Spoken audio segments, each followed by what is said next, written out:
Magandang araw po. Ngayon po araw po ng Lunes. So wala po tayong dialysis ngayon. So gawa muna tayo ng content. So may customer po tayo rito na nagtanong at nagpagawa na rin na pwede ba yung aking amplifier lagyan ng Bluetooth kasi magamit pa po siya ng wire. So ito 3.5mm jack. Tapos yung kapila RCA. So ito kinoconnect nila sa cellphone, ito sa amplifier. So nangyayari kadalasan, so lagi silang nagpapalit ito kasi lagi napuputol.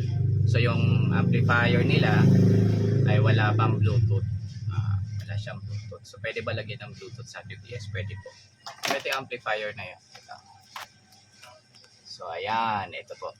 Ayan, kabukas siya. So bukod doon may iba siyang problema. So, wala rin siyang audio. Hindi rin nagsiswitch yung kanyang relay. So, inayos na rin natin. So ito pag-usapan po natin yung kinakabit kong Bluetooth module. So ito maliit lang po siya. Ayan lang. Yan, maliit lang po yan. So gumagamit po siya ng BLOD16 OB na microchip. So ito na po yung kanyang Bluetooth module, Bluetooth device. So pag kinabit po natin to sa amplifier, so magkakaroon na siya ng Bluetooth features. So paano nga ba ito kinakabit? So 5 volts lang naman ang supply po nito. 5 volts lang. So dito makikita natin, tutok ko sa ating microscope. Kita ba? Ayan. So maliit lang po yan. So sa likod meron siyang, ayan. So makikita nyo po, ayan yung kanya wala niya. Makikita ba sa camera? So ayan. So yung kanyang voltage, yung VBAT. Pinakadulo, ito po. Yung VBAT na yan, yan yung kanyang supply 5 volts. Tapos ground. Tapos yung kanyang output. So output right channel, ground, and then output left. So 4 wires lang po ito magagamit nyo rito kasi yung ground common wire naman po yan.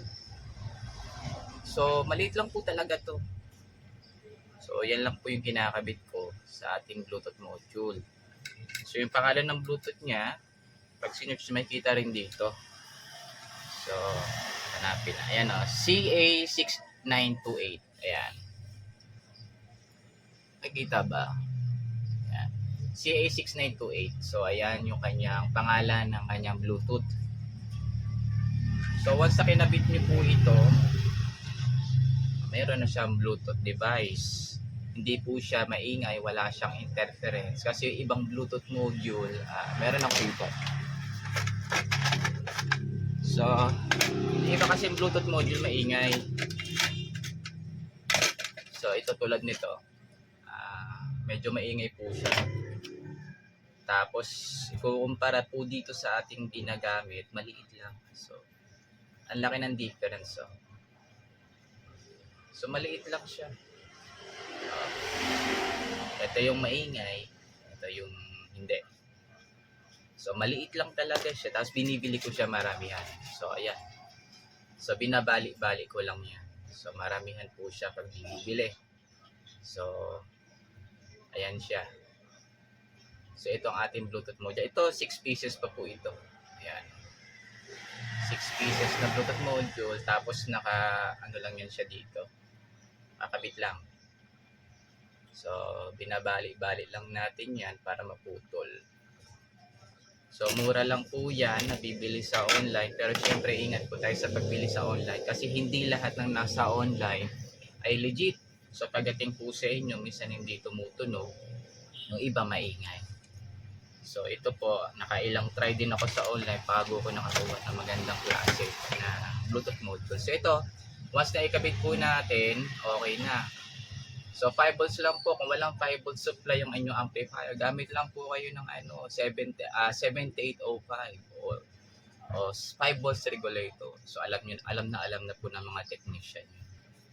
So yun lang po, pag may 5 volts na, tapos i-linya nyo po yung kanyang out doon sa input ng volume control sa potentiometer, goods na, okay. Lagyan nyo lang ng switch para kung sakali may option pa rin yung customer na pwede siyang mag-Bluetooth, pwede pa rin po siyang halimbawa gagamit ng RCA input. Halimbawa may video okay siya, na player. So, DVD player. So, gusto nyo pa rin gamitin. So, may option pa rin po siya. Kasi kapag hindi nyo po siya nilagyan ng switch at nirekta nyo lang po sa potentiometer, hihina po yung kanyang audio output.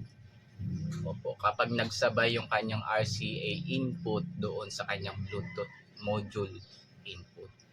So, yun lang po, kapag magkakabit po, lagyan po natin ng switch doon sa kanyang input or 5 volt supply. So, yun lang po. Ito lang po yung ating vlog for today's video. Thank you. Bye-bye.